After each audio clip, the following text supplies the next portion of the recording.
Today we have Catherine Jenkins as a guest for our podcast. Um, she did her bachelor's and master's of philosophy at the University of Cambridge. She acquired her PhD at the University of Sheffield, and currently she is a professor at the University of Glasgow. Her research is primarily in social philosophy, especially on ontology of social categories.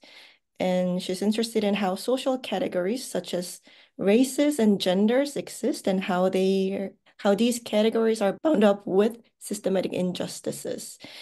She has a book published last year called Ontology and Oppression: Race, Gender, and Social Reality.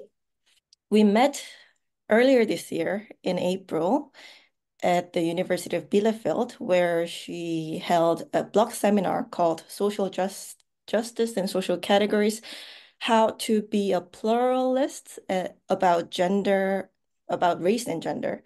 Although it was titled Race and Gender, I think you primarily touched upon gender during the block seminar. Yeah, so Hey, nice to see you again, Ju Young. Nice to be on your podcast. Thank you for inviting me on. thank you for having time to be an interviewee. So as I mentioned earlier, our target audience are primarily women in STEM from all from all different career stages. And so I'm gonna be very naive approaching this topic. Don't worry about it. Yeah, I absolutely. also I was going through the notes from the blog seminar and was having hard time remembering everything that was mentioned. Yeah, we Um, covered an awful lot in a very short space of time. I found it very fun, but afterwards I was completely exhausted. could you briefly talk about your research or in general and also the claim that you made on your monography? Okay, yeah, sure. I have been researching in the field of feminist philosophy for some years now. I've completed my PhD in this field in 2016. And I'm interested in sort of how categories like race and gender exist in the world. So, what gets called metaphysics or ontology in philosophy, but it's just basically the question is how does stuff exist? So, let me make that a bit more concrete. It seems true of me. And most people who meet me would sort of form the impression that I'm a woman, and they would be. I mean, that's how I identify. So that would line up. And they also, again, correctly would tend to say that I'm white. So if we say Catherine is a white woman, it seems like we say something true. We're saying something, and the way the world is matches up with what we're saying. What I want to figure out is what is the bit of the world that needs to match up? So if it's true, as I think it is, that I'm a white woman, or that maybe we can take those separately if we prefer, that I'm a woman and that I'm a white person. What is it about? Well, what is it that makes that true? Is it something about my body? Is it something about my mental states, my psychological dispositions, perhaps? Is it something about the way I'm situated in a society along with other people, or something else? So, what is it that makes claims like that true? What are we talking about when we talk about those things? And that's one way of getting at it. A complexity enters into the picture here is that you can look at those questions very much in terms of what's going on with our language. So you can investigate that question very much from the point of view of like, well, what is the meaning of the word woman? People do that, and I think it's a really interesting way to approach the question. My approach is slightly different. I'm more interested in the kind of bits of the world we seem to be getting at. So leaving aside questions about like exactly how our language works, exactly what we're saying, but kind of getting a bit behind that to be like, okay, well, we're kind of gesturing at a certain part of the world. So what part of the world is that? What is it like? And what kinds of things could make it true that I'm a woman, and that I'm white? I'm not assuming, by the way, that gender and race work the same way as categories in the world. I think they're interestingly different. I just find it helpful to think about two cat or more than one category at once, because I think that brings into play questions about intersectionality. So it seems like uh, being white and being a woman are not things I experience separately. the expectations of me as a woman are kind of shaped by my whiteness. Ways of being feminine that people expect from me are partly also, they might expect different ways of being feminine from someone who they perceived as other than white, right? So that's why I'm not assuming they're the same, but I think it's useful to have them both in the picture when we ask these questions, just to clarify that. So, yeah, those are the questions that I'm interested in. And in my book, I make a couple of claims. One of the claims that I make is that there isn't one thing that we are getting at when we say, Catherine is a woman, say. There's lots of things. So, sometimes it might be helpful to think about how I experience my own identity kind of from the inside. That's often really useful if you want to know how you should like treat me and respond to me. And you're thinking about the fact that I'm a woman, that's probably pretty important. But if you are asking different kinds of questions, then other pieces of information might be useful. So in a medical context, it might be useful to know whether or not I have ovaries. That's useful, at least potentially useful in many cases. In another context, maybe if we're thinking about kind of discrimination in the workplace, what you really might want to know about there is how are other people seeing me? Are people if you want to know, like, are people, for example, like denying me opportunities because I'm a woman? Well, that's not really about how I experience myself because they don't know that. And they certainly don't know, about the intimate details of my body usually. It's just about how people assume, how do people categorize me based on the assumptions that they make.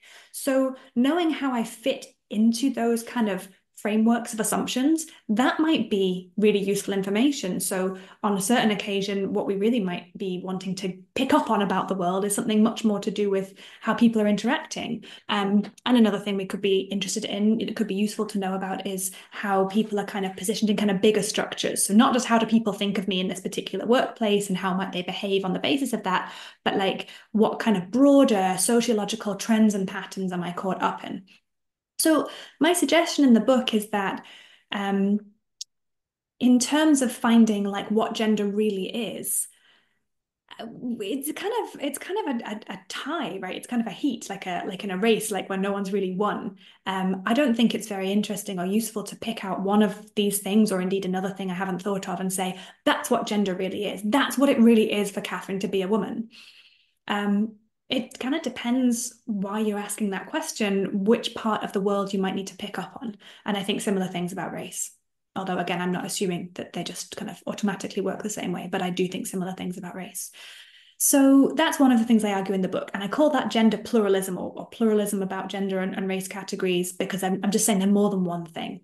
But that's one of the ideas that are in the book. There are others, but I think I'll stick with that one for now. Mm-hmm. Mm-hmm. Mm-hmm. Okay. Thank you for the nice summary. It does really capture, I think, what you mentioned in the book seminar. So, so your suggestion is let's care less about what gender really is, and let's look at the second part of the book's title is oppression. So is it correct to understand, like, let's look at the oppression that is happening and um, Question. frame the define Mm-hmm. gender in context of oppression and find ways to address those, whether it's identity, oppression to personal experience, or whether there's oppression based on how they're perceived. So like, I Mm-hmm. guess Me Too movement, that kind of things are more less about self-identification or identity, but more about how people perceive your gender. Yeah, I think I would see Me Too as kind of being about both, because I think it's partly about the ways in which people who have been socialized to see themselves in a feminine way might not feel able to clearly say when something makes them feel uncomfortable, right? Because of the way that society has imposed these expectations that you must, not be difficult or not make people feel uncomfortable, even if you're feeling uncomfortable. So I think that identity does come into something like Me Too in interesting ways, but certainly the way other people treat you is a big part of it as well. So yeah, that would be an example where I think identity wouldn't be the whole story when you're asking sort of what's going on with gender here. Other people's imposed assumptions on you are also unfortunately part of the picture. Yeah, for sure. And so the first part of your question was about more generally how oppression comes into what I'm saying. So I guess I have two ways of answering that question. I'll give you both. I'll give you one after the other. So the first way of answering that question is to say oppression is relevant because what I just said before about pluralism is kind of to say, look, if you want to know what gender is, well, there's not one thing that it is. It depends why you're asking that question. What do you want to do with it once you've found it, right? And in the book, I say, look, different people want to ask about gender for different reasons, and that's absolutely fine, depending on you're not got kind of bad purposes, then that's fine. Maybe you're a medical researcher, maybe you're something else. And when I ask the question, I'm asking it as a feminist, and I'm asking it as in a kind of activist spirit, and I'm asking it because I think women are oppressed, and I think other people are oppressed on the basis of gender also, and I want to make that not be true anymore. So when I'm asking, what is it to be a woman, or who is a woman? I'm asking because I want to remedy gender oppression. And my claim in the book is that even if I tell you that much about my purposes and what I want to do with gender once I've found it, it's still not the case that there's one standout thing that we can say, like, this is the thing you need to be talking about, because it depends like what particular type of oppression or manifestation of oppression I'm trying to push back against. It depends exactly what I'm trying to accomplish as a kind of anti-oppressive initiative or endeavor. So the pluralism still stands, but the oppression, in one sense, it comes into the picture because it's like my impetus or my motivation for asking these kind of what is it questions, these metaphysical questions, I would call them as a philosopher. So that's one answer. I guess another answer is that this is maybe gets a bit more abstract or philosophical, but I find it very interesting. So I'll see what you think. But the thought is that I'm interested in drawing attention in general to the way that when we're living under kind of unjust or oppressive social circumstances, that shapes and has an impact on the categories that come into existence, right? So you can think of gender as something that we create together. And I'm interested in the way that we can unfortunately create together, because of various unjust power relationships, something that's not good, that we shouldn't create. So we can create a situation where to be a woman, socially speaking, is to count for less, is to be like a less important type of person, to be someone whose voice doesn't count as much, to be someone whose bodily like autonomy is not taken as seriously. And if you want to say, well, what's distinctive about the social position of women in a society, the answer might be lots of things that are pretty unpleasant, actually. And I think that's oppressive. So another part of the book is about how oppression kind of worms its way into making the reality of the categories that we live with. If gender is what we make it, we haven't done a very good job of that so far, I think, in many ways. And we could do a better job. And so that's partly also an angle where oppression comes into the picture. So social oppression is again feeding into how we define gender, and it's like a positive feedback loop that we want to interfere. Then That's exactly right. That's exactly what I would say. Yeah. then where do we intervene? Wow, that's a really important question.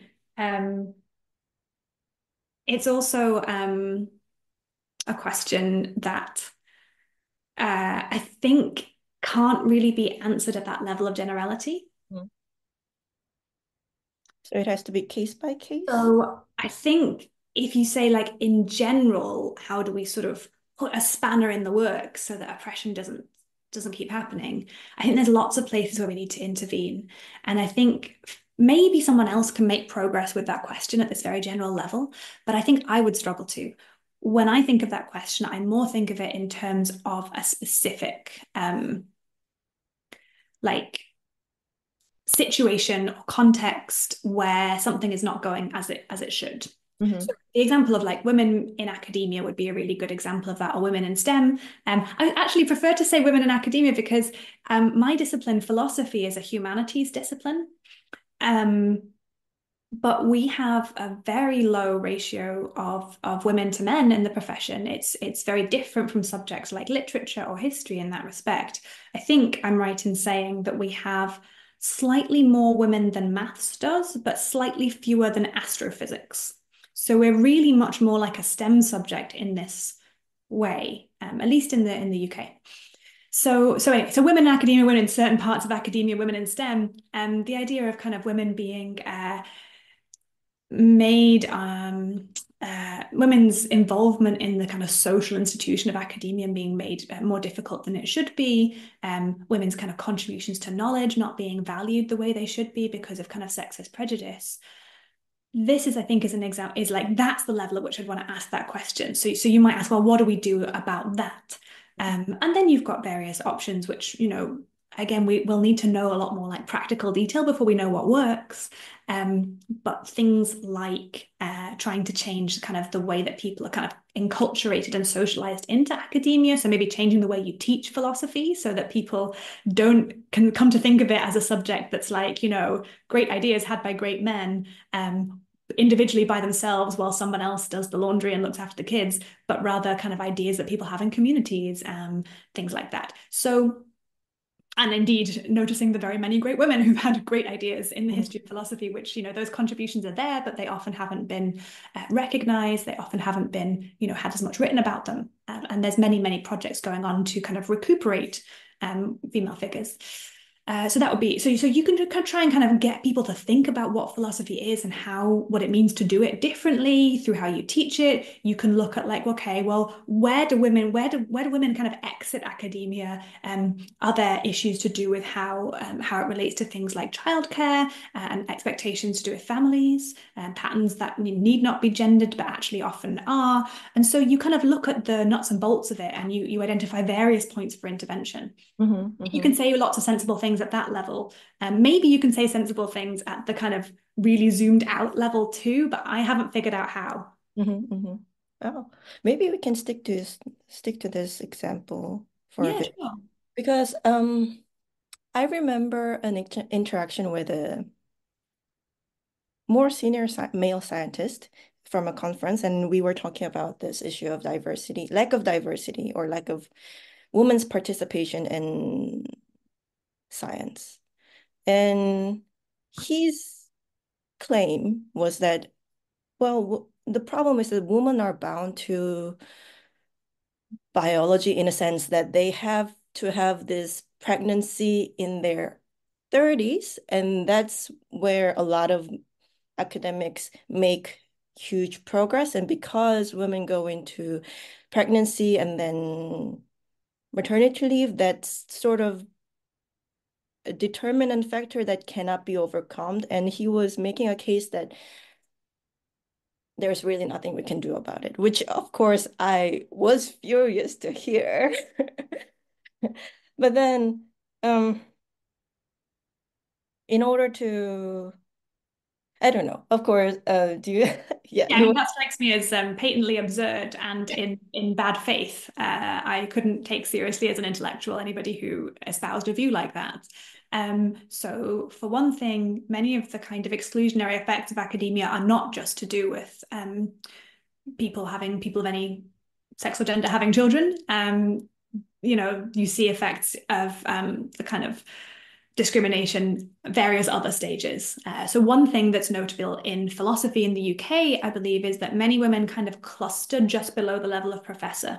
So there's the women, so there's a big kind of drop off. You have like women, almost 50-50 in the undergraduate population, and then it's less and less at every stage. I don't think that that many people are having children at the kind of earlier stages of that. Some are, mostly not. So that doesn't really explain that. And also it doesn't really explain the kind of glass ceiling effect that we're kind of seeing there, because often people would be going through those parts of their career like some years later.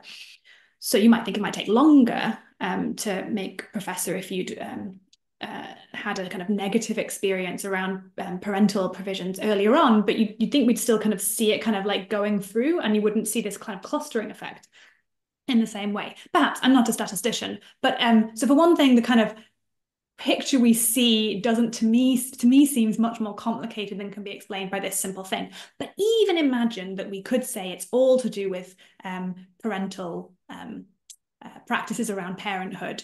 The idea that there's therefore nothing to do about it strikes me as completely absurd. So here's one thing that you can do. You can make parental leave more easily shared between parents. At the moment in the UK, there's like you as if you're a parent who you're not the one who gave birth, you get like a couple of weeks. It's tiny, and if you want more, there's sort of maybe a way to do it, but it's very financially disadvantageous. So yeah, it's not. So there's a lot that can be done about who takes time off work and how long and how equally that can be shared if people want to. There's also things like many workplaces or many universities, and it's perfectly practical to do so, have instituted policies where when you come back from maternity leave, you get some extra research leave. So you get relieved of some teaching duties, maybe for 6 months, maybe, for example, you get relieved of teaching duties and you get time to devote to your research to try and kind of make sure that you are able to move your research forward even though you had a period off work. And since research is more so than teaching, wrongly in my opinion, but it is the case, tends to feed into promotion and advancement and getting permanent positions and so on, more so than teaching, then that's obviously a strategy that has implications for people's career progression. So there's just a few very quick examples. There's absolutely lots of things that could be done to make it so that even if people who have children who are men and people who have children who are women are often, it has different implications for them and it has different implications for them taking time off work, even if that's sort of held fixed, you can do a lot to change the impact or implications of that. I think the person you spoke to just has a real failure of imagination. They're just assuming that the way that academia is structured has to always remain the same. And then, of course, if you decide that things remain the same, then you look at it and you say, well, there's nothing we can do, but only because you decided that it had to remain the same. I've only mentioned some really tiny, modest, like mini adjustments, but we could change academia much more radically in all sorts of ways that seems to me would make a big difference with this particular difference, even if the different behavior of men and women was something we assumed to be held fixed, which I think would also be a mistake. So yeah, non-starter. Sorry, what was the last part? Is the last part you said men and women Even if are not? we assume that, for example, women will always want to take more time off around the birth of a child than men will, it seems like, at the moment, we give people very different options. We gave people a more similar option, we might see a different pattern. We might see, I don't know, we might see many couples that are a man and a woman. We might see the woman choosing to take 6 months off and then the man choosing to take 6 months off, for example, obviously. And then you have, obviously not all couples include one man and one woman, but that would be, if we saw that difference, then that would be a change in behavior that would really kind of alter the situation in a more fundamental way. What I'm saying is, even if you assume that nothing like that will happen, which I think would be a mistake, because I think the policies are shaping people's behaviors in ways that we can't really be sure to what extent that's happening. I mean, maybe if you gave everybody freedom to share out leave between two parents however they wanted, maybe we would see many couples choosing for women, a woman to take more time off. Maybe not. Who knows? We haven't really tried it. So yes. So all I was saying is that, like, that's not something I think we should assume will always be the same. But even if it was always the same, there's lots of other stuff around that we could change that would change the implications, so that having a trajectory where you take some time off in your 30s, for example, to have children, and take time off to care for them or to recover from birth, it wouldn't negatively impact your career. I mean, for example, why does your 30s have to be such a make or break time for academics? Why couldn't we organize things so there were that not so much is placed on those years, for example? Yeah, I'm on the same page with you that there are so much things that we could improve so that experience of pregnancy or parenthood doesn't hinder and hinder one's career in academia and result in the current ratio that just keeping the status quo as it is. Um, I'm gonna say something Yeah, go for it. What do you want to say? that might be controversial. Okay. Well, I'm Uh, a philosopher. We like controversial things. so there are people who invented this term called mommy brain, and it implies that people who've gone through pregnancy have decreased cognitive ability, I don't know, for a temporary period of time. And I've always thought of it as a myth that was created by misogyny and patriarchy and all that. But then I'm starting to have more friends who have gone through pregnancy. Mm. I'm in my early 30s and people are becoming parents. From the personal interaction that I had with Mm. friends who have gone through pregnancy, they say that they feel like their memory has declined or their cognitive ability is not the same as it used to be. So I feel like ignoring this experience also is ignoring what could be improved for them. Mm. On the other hand, I also hear um, mean comments from others who have not gone through pregnancy towards people coming back from maternity leave, saying, oh, it's maybe like something wasn't satisfactory. And then they say, oh, maybe it's mommy brain, and which I find very problematic in a working condition. So It's complicated. yes, What you're saying. exactly. Yeah, I agree that it's complicated. And I certainly think that those kinds of comments that you just mentioned at the end there are very problematic and worrying. Um, I don't think you need to, I think you can say that those kinds of comments, which are like not based on good information, I think could even amount to bullying in certain cases.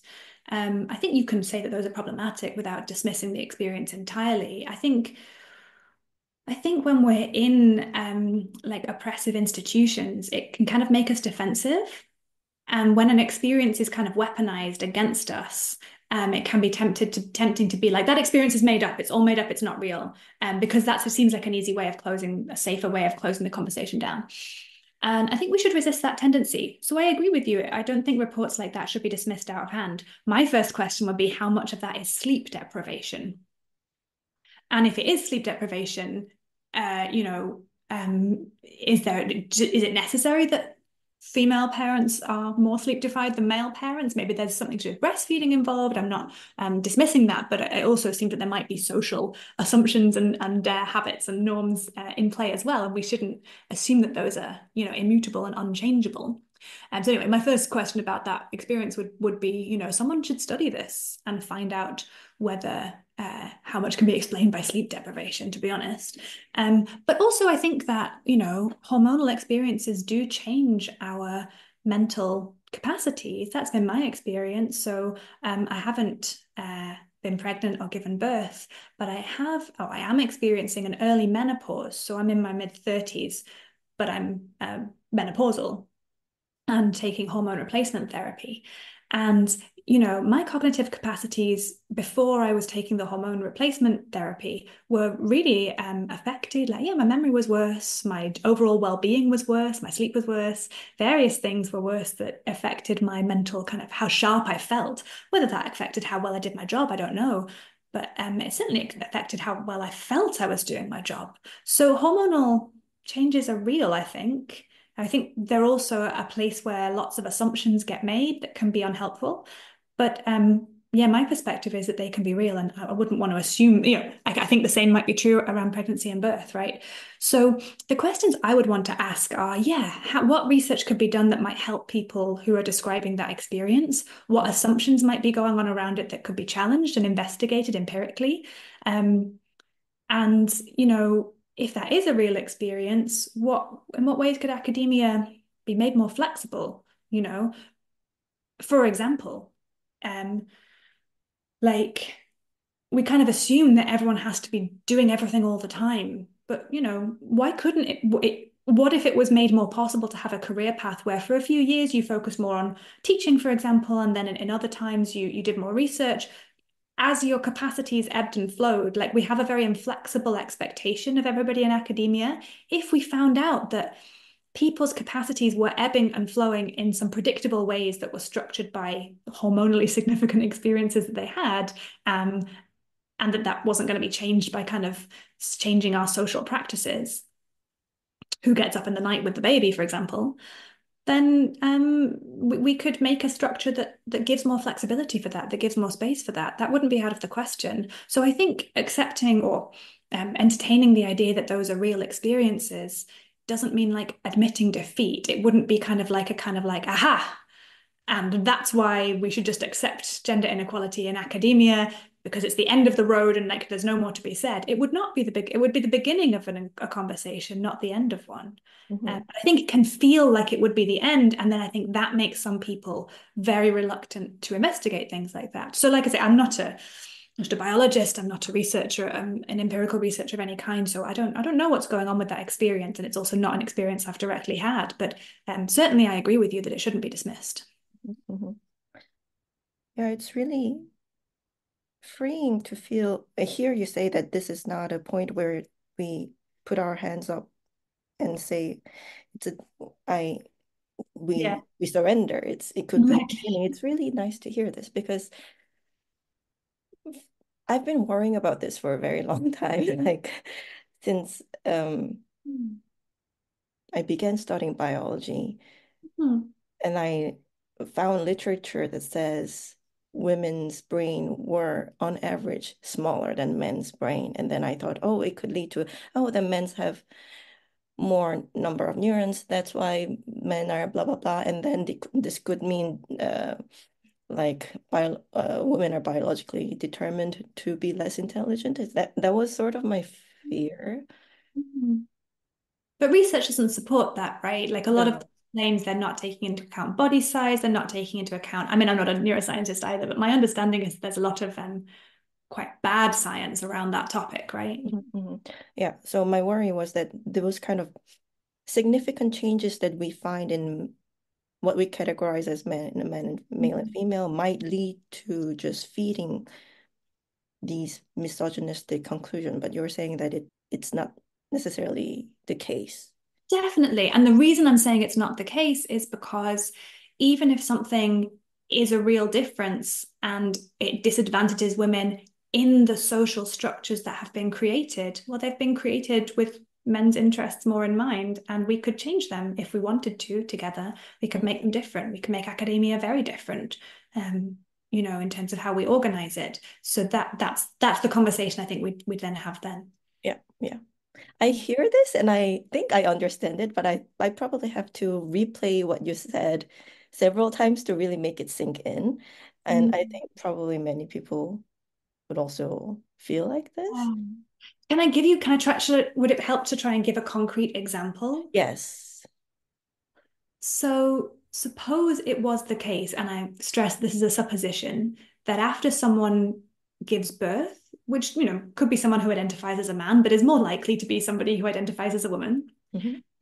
there's a 2 year period where even with the most helpful partner in the world and the kind of best sleep that we can give them and the most social support that they can be given, there's just 2 years where they won't be as cognitively competent as they would be before and after. So at the moment, if you had 2 years like that in your 30s, that would and we've got this expectation that that's when you're really making a name for yourself as a researcher. Maybe it's when you're doing publications that will get you the job that's going to define the rest of your career. That seems very disadvantageous.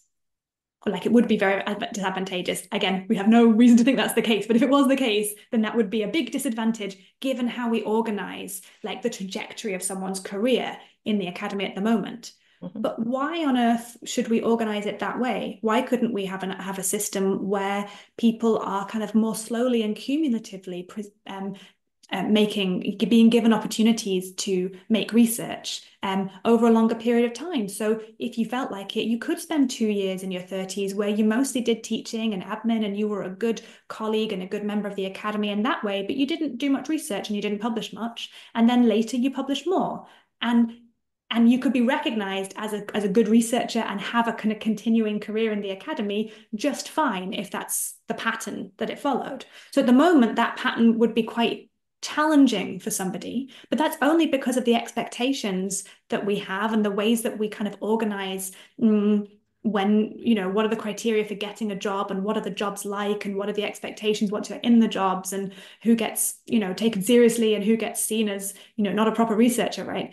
Those things could all change. We could do them differently. Mhm.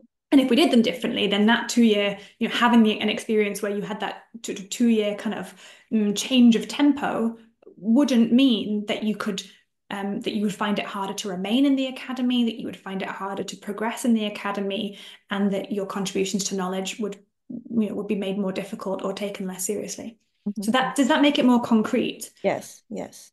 So I could imagine an ideal society where um, system is more flexible, so Yeah. that it adapts to people with varying conditions.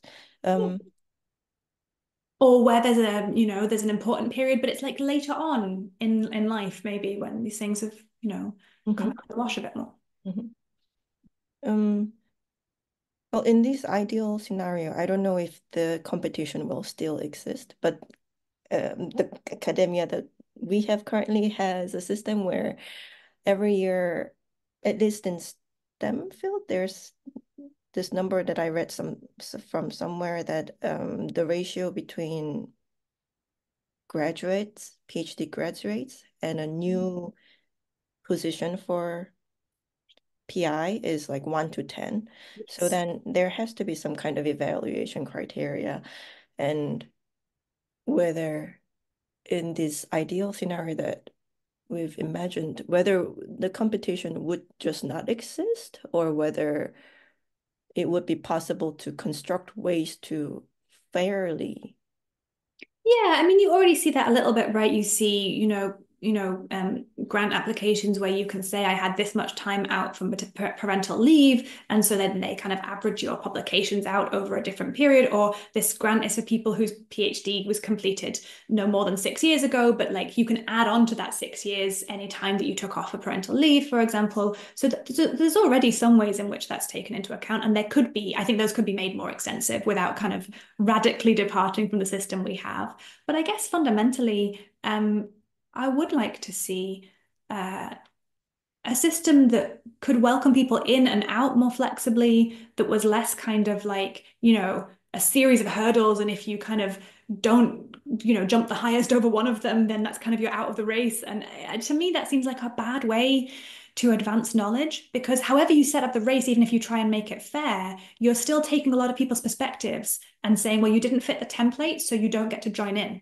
And that's not, I think, good for science. I don't think that's good for knowledge. I don't think that's good for our understanding of, the human condition Mhm, that it's explored in some subjects, perhaps. I think it's narrow. And mhm, I think it's narrow. I think it can be made fairer to men and to women mhm, in various different senses of those words. But I think I would also like to see it become more different, more radically different, less competitive in that way. mhm, mhm, And we haven't, we've been talking about gender, of course. Dimensions like disability is a really big one that influences people's kind of ability to compete in that race. That race kind of assumes that you're not having kind of periods of ill health, or it's a really big one. Race, access to financial security, so kind of class issues of class as well. These all also come into the picture in similar ways. I just wanted to mention that, even though yeah, I'm sure Yeah, we both know that, but just for the record, we've been talking about gender, but yeah, it's not a still good to mention. dimension to this. Uh-huh. Um, is it so? I would also like to ask about your um history Yeah, sure. What do you want to know? during the time that we have remaining. So I think you were in activism realm partly as well as along or simultaneously with your academic career, or whether that was reinforcing each other. I wanted to know about that history a bit. Yeah, okay. I mean, so I like I think we should lower people's expectations. I don't have a amazing track record as a creator of social change, but I've certainly been involved with, some feminist organizing. And so yeah, I can speak to that. So when I was an undergraduate, I was at Cambridge. It was kind of like 2008 to 2011, something like that. I was doing a philosophy degree. I was absolutely loving it. And there were some bits of the philosophy degree that seemed to maybe have something to do with gender equality, but not very much of it. I liked those bits, but mostly it was about quite abstract questions, and I was really enjoying it. I was having a great time. At the same time, I was doing some activism, organizing things like marches against violence against women, for example. It's one of the things I was involved in doing. And we were wrestling with various questions like, when we say this march is for women, what do we mean? Who do we mean by that? And we were coming up against practical questions about kind of coalition building and how we understood what it was to be doing feminism. And then around my third year as an undergraduate, I saw a talk by a feminist philosopher who became my PhD supervisor, Professor Jennifer Saul from the university. She was then at the University of Cambridge. She's now at the University of Waterloo in Canada. And she gave a talk using some very technical tools from philosophy of language, as it happened to be, and thinking about the meaning of the word woman. And I just had this kind of light bulb moment where I was like, these things I've been thinking of as like separate, they can kind of be together. These questions that have been kind of exercising my mind as a feminist, trying to do things, we can use philosophy to make some progress on them. Maybe not to give all the answers, because some of the answers I think you have to find out through practice. You're just trying things and seeing what works. But they can basically, you can do these things at the same time. And it was like mind blowing. And I thought, wow, this is really cool. And so that's one reason I ended up doing my PhD in Sheffield with Jenny. And that's kind of how I've experienced my work, really. There are things that perplex me as a person who's involved, in one way or another with movements for social justice. And sometimes I find that those things can be the progress can be made on those through exploring them with a kind of philosophical perspective. Mm-hmm. Not always, but sometimes. And that's the kind of philosophy that I find most interesting. So just now, I've just finished writing a paper that's very different from my book. It's about art, actually. It's about my favorite opera, which is Turandot by Puccini, for anyone who's interested, which is often seen as very sexist and also quite racist. But I'll just go from sexism for now. It's often seen as very sexist. Is it the Madame Butterfly or? Not Madame Butterfly. He wrote Madame Butterfly, which is also widely seen. I think. What was the name again? Turandot. Turandot.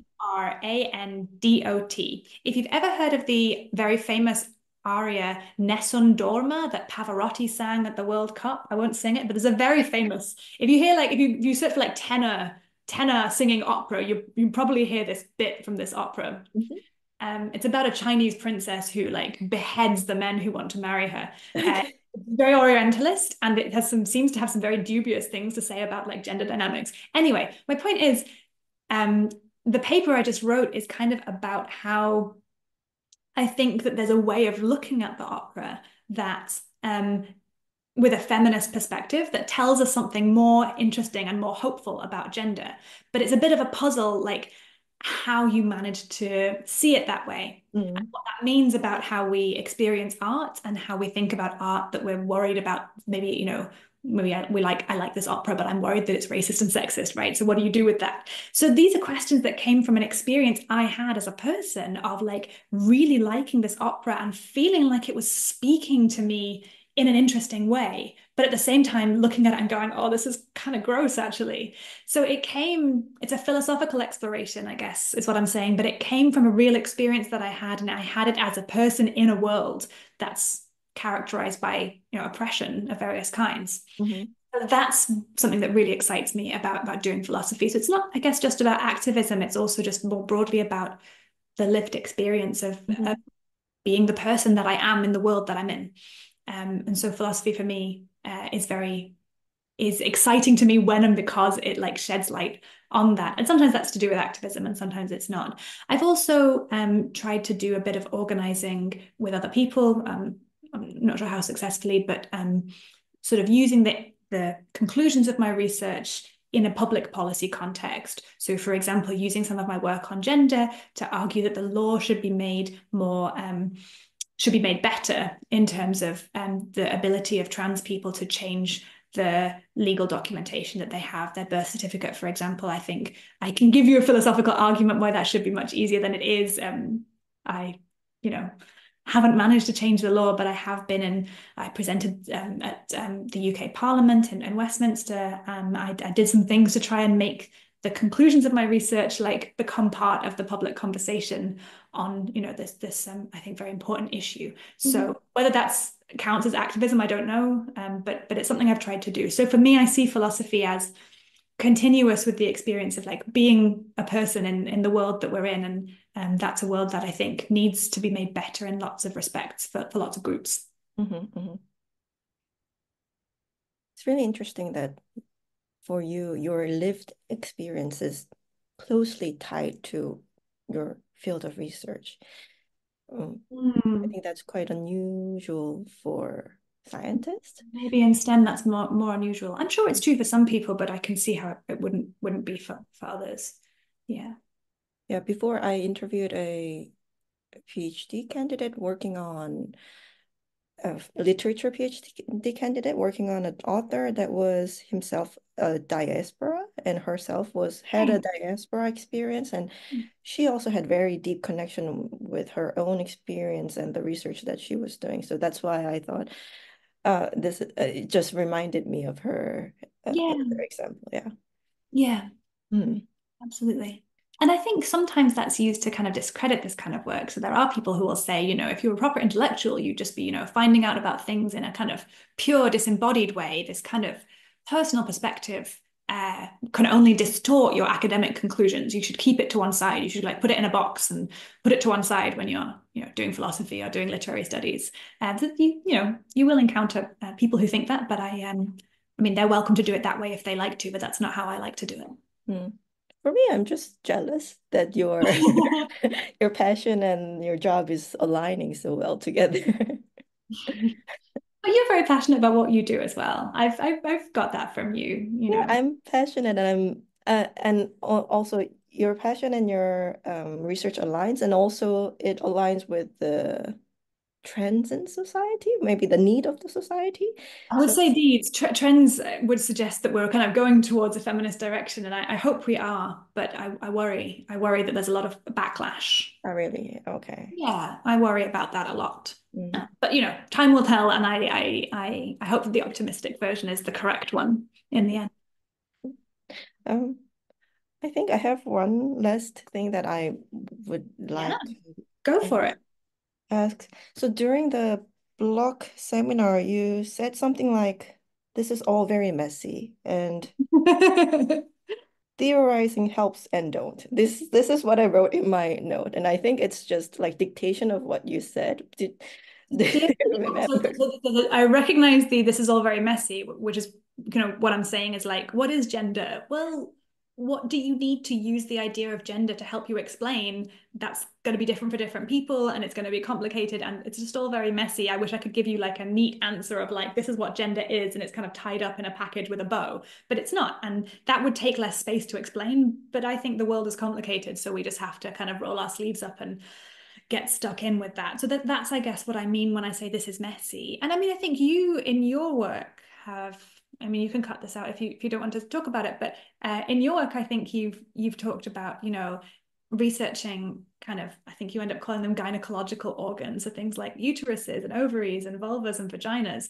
But like, what do we call those in the world? Like, there are people who have those body parts who don't identify as women, and that's like something that needs to be taken really seriously. And we can't just kind of carry on with the words that we have been using. But what do we do? It's not, there's not like an obvious easy answer. So I think that you also yeah, are kind of with me in the messiness, I hope. Yeah. Maybe too much to say, but that's how it seemed to me anyway. Mm-hmm. Uh, and so the second part, what was the second part of the thing you wrote down? Because that was the It's all first. messy, and theorizing helps and don't. So there were, Helps and like it helps and it doesn't help. yeah, it helps and doesn't. Yeah. Yeah, yeah, okay. So I think probably what I was trying to get at there is the idea that um well, let's go back to the gynecological organs example. I think I have some thoughts that come from doing feminist philosophy that could be helpful, and we talked, and I hope it was useful about that. But you know, at the end of the day, you have to think like, does it work empirically for the kind of research that somebody wants to do? Can it be understood by other researchers in the field? Those are not questions I can answer from my philosopher's armchair. You Mm-mm. know, I can be part of a conversation, but I can't say, well, I've done the theory and the theory says you should do this, so I'm confident that that's what you should do. Mm-hmm. I don't know. I don't, you know, it has its limits. Mm-hmm. And similarly, you know, some of the questions we've been talking about how do you intervene in an oppressive or an unfair or discriminatory institution or system to make it better? Well, I think theory can tell you what kinds of questions to ask, or it can suggest questions to ask, and it can suggest places to look, and it can put you on your guard not to make certain kinds of assumptions. And those are all really helpful things to do. But at the end of the day, you're going to have to go out into the world and look at like, how are things working? What happens if we try this? I don't think philosophers can draw you a map in advance that says Mm-hmm. exactly what it's going to be like. That's what I mean when I say that theory helps and doesn't. It helps, but it does not have all the answers. It's something useful we can do. It's not everything. It's not the whole story. Can't give us the Mm-hmm. whole picture. I Yeah. think that I want to say now, retrospectively, that that's what I meant. Yeah, Probably. it makes total sense. Yeah, yeah. And it matches with what I have ended up doing. So when I was applying for grants in UK, I always referred to these organs as gynecological organs. But then when I knew that people wouldn't get it, I sometimes used female reproductive tract or women's health because I just had to make people understand what it was. So Yes, exactly. yeah, That's yeah, that's yeah, that makes sense. yeah. So it aligns with what you said in the end. Yeah, I think there's a lot of resonance in how we think about these things, and I've certainly enjoyed talking to you both in the block seminar and hear about them. So, you know, Mhm, mhm. if you're Yeah, interested in your future research as well. this conversation has been very liberating for me. It's been really fun for me. Thank you so much for having me on. Yeah, thank you very much. Um, have a nice rest of the day. Thank You you too. so much.